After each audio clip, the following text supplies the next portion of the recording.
развеет без следа.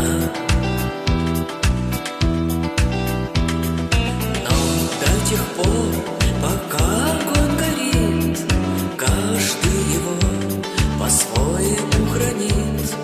Если беда и если холода,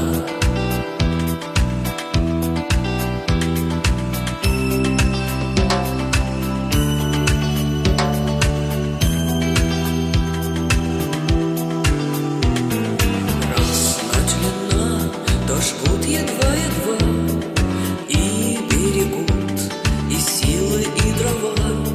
Зря не шумят и не портят лес. Но иногда найдется вдруг чудак. Этот чудак все сделает не так, и его костер